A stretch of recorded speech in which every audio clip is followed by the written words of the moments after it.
meeting the Mines and Energy Committee of Parliament to brief them on the state of the power distributor. The meeting comes on the back of the concerns raised by the Minister for Energy and Green Transition, John Jenapo, regarding a 2 billion cedis monthly funding deficit in the energy sector, largely due to ECG's revenue collection shortfall.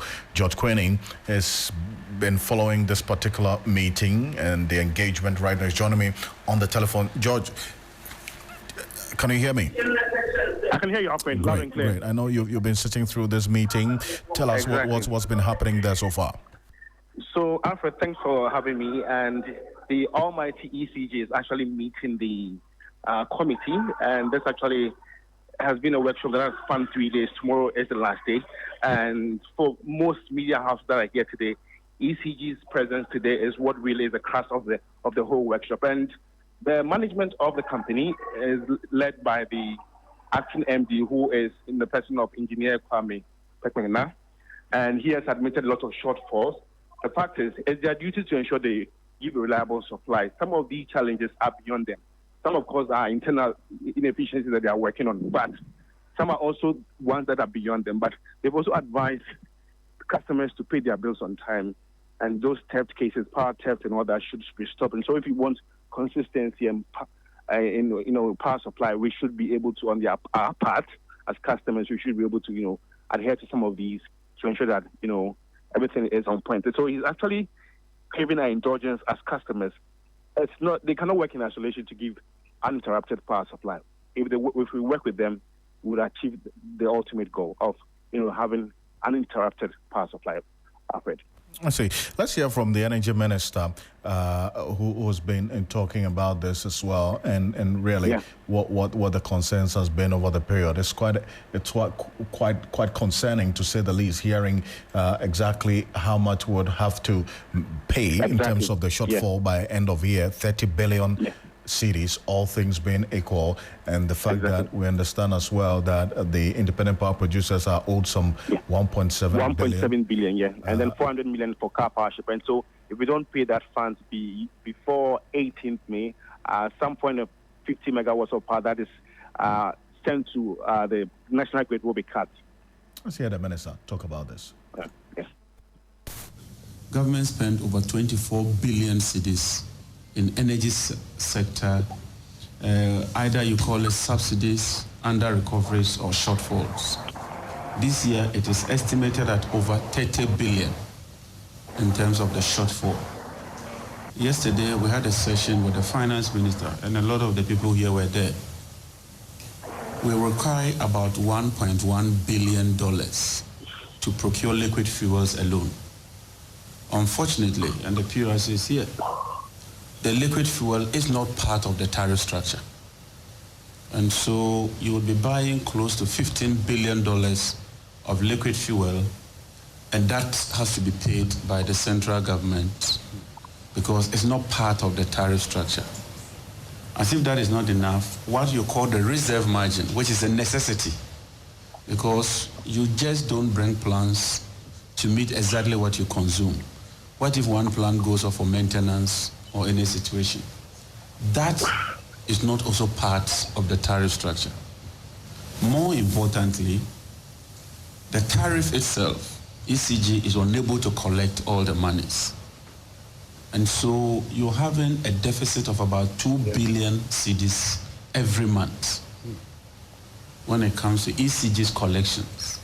When you add that deficit and you add the fuel, which is not part of the pass-through, you are looking at over 30 billion.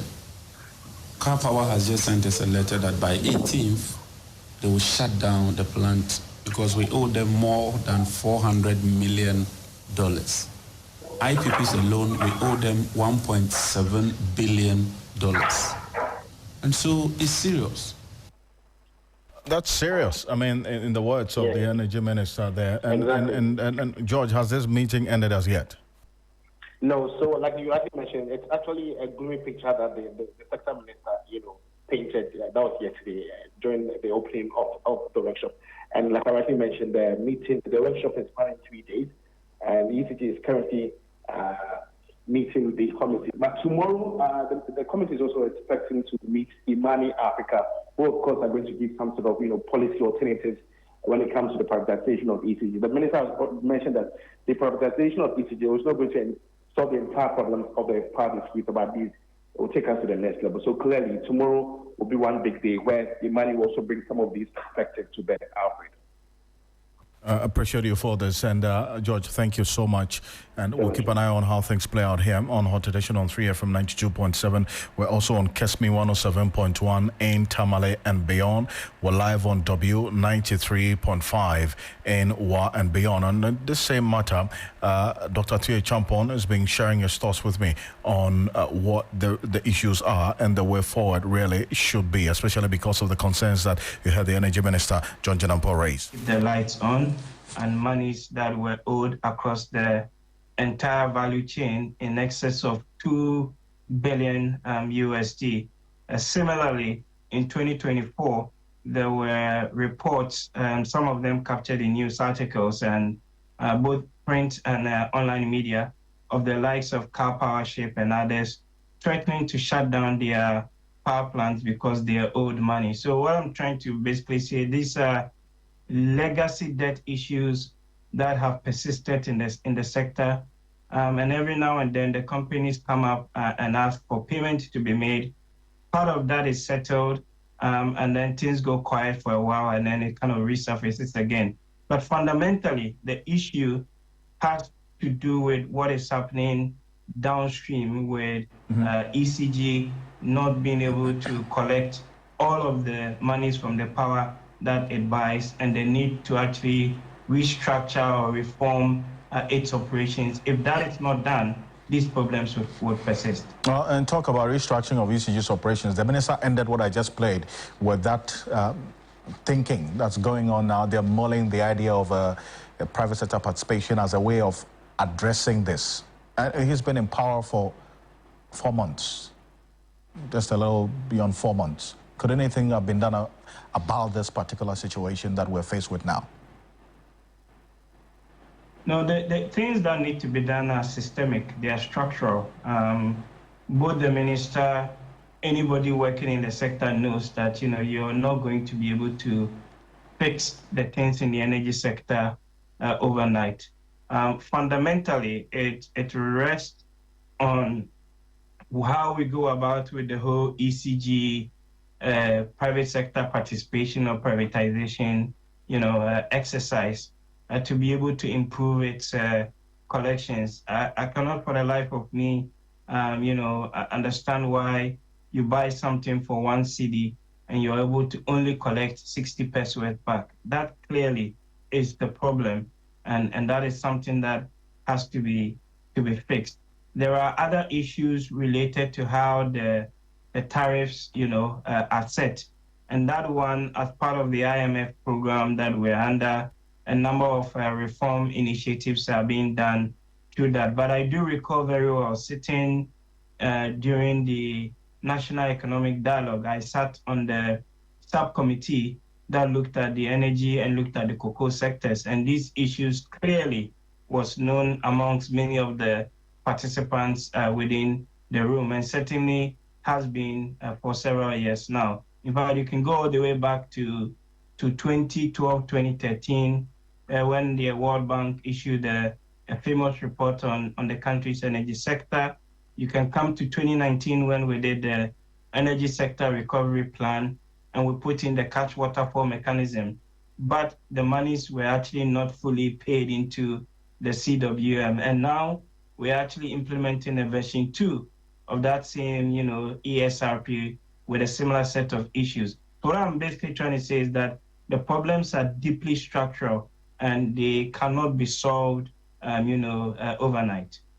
See, that's Dr. Theo Champong. He is an energy analyst and also a fellow with Imani Africa joining us. And as you heard George Kwene talk about the fact that Imani Africa is expected tomorrow to also share their policy proposal on the energy sector. Meanwhile, government has allayed the fears of citizens of any impending power crisis. This assurance comes barely a day after the Minister for Energy and Green Transition revealed that the nation only has less than 3 days stock of fuel available to power its plants. Head of communication at the ministry, Richmond Roxon, says 450,000 barrels of fuel are expected in the country in the next 48 hours.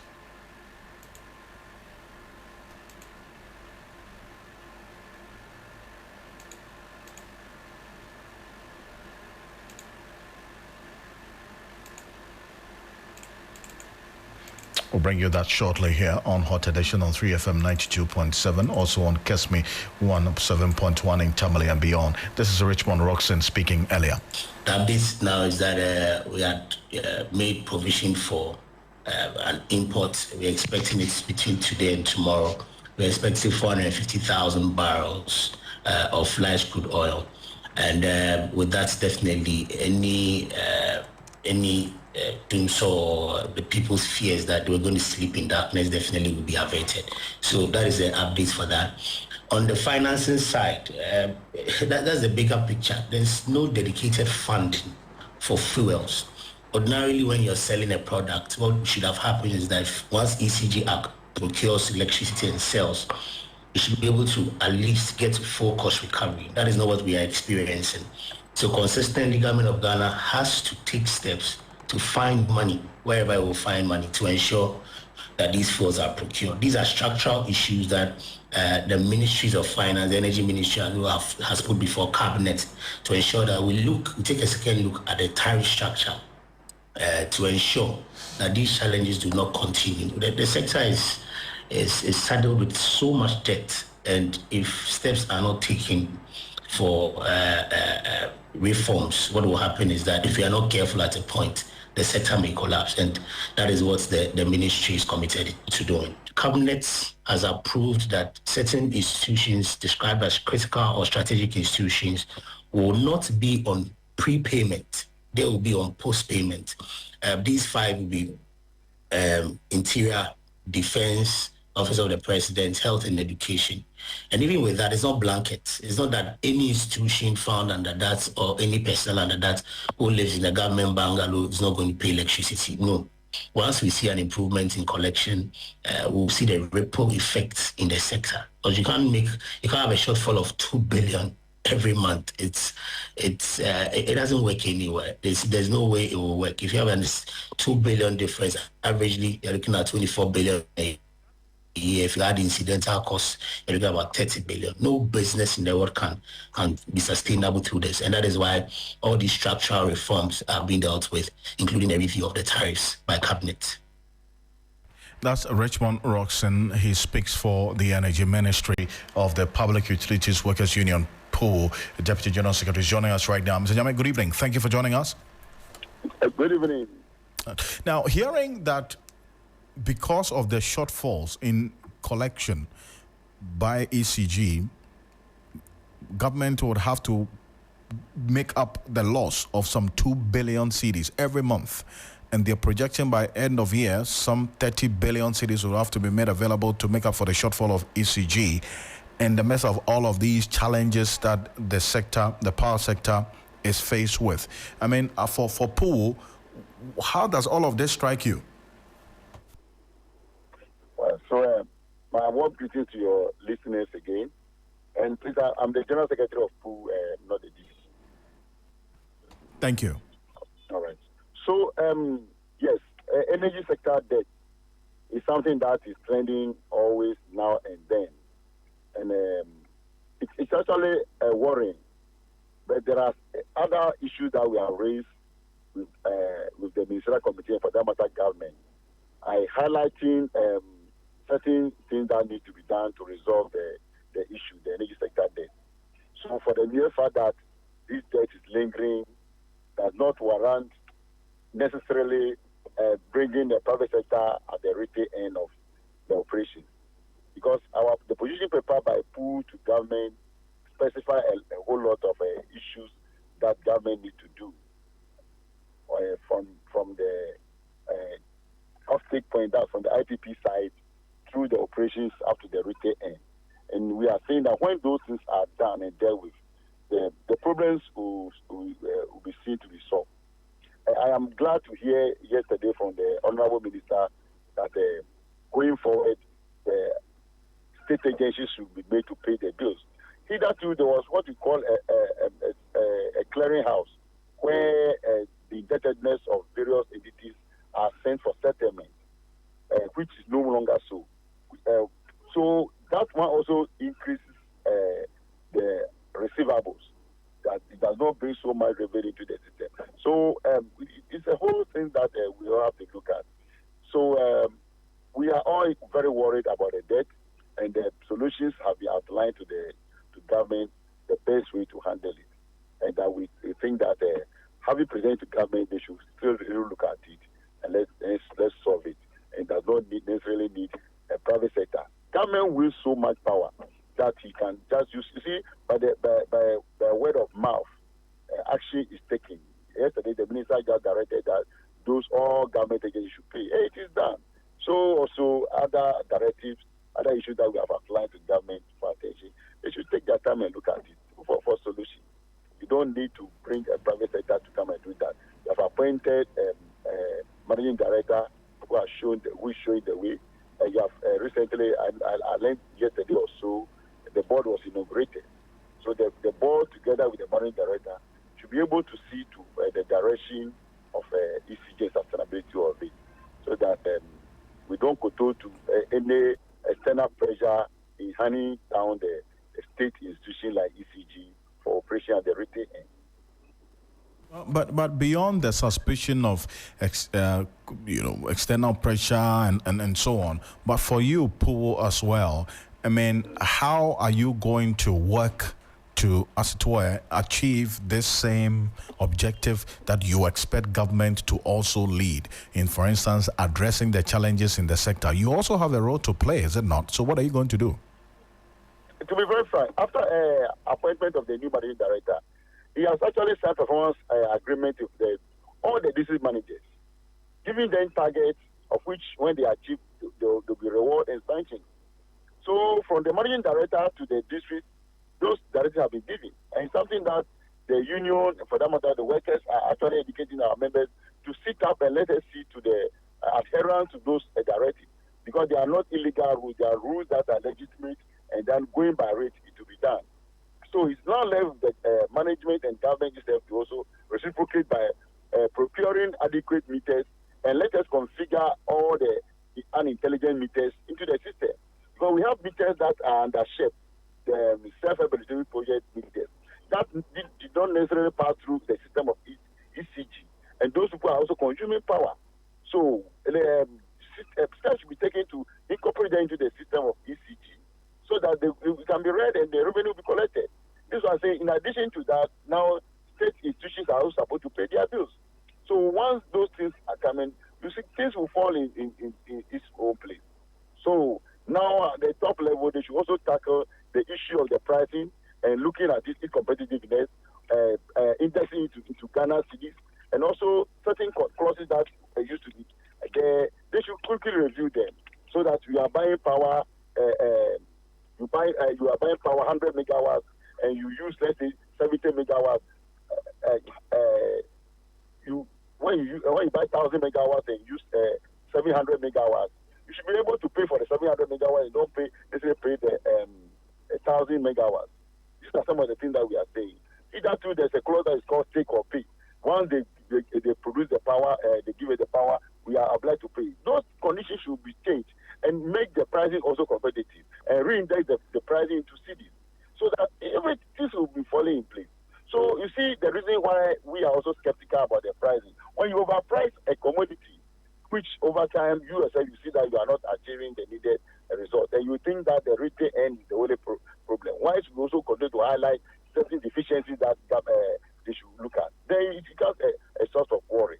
So the workers, they will do their part, and I want to assure you, they have kickstarted the work activities on the field.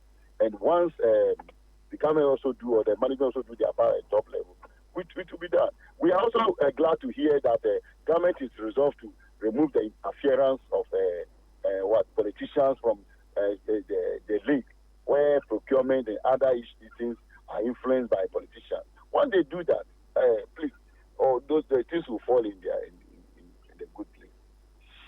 Oh, I thank you very much for your thoughts, and we'll look forward to you as well living up to your word and complementing the efforts of government. Thank you very much. I'm most grateful, sir. Timothy Jame is the General Secretary of the Public Utilities Workers Union pool there. Now, the Ghana Immigration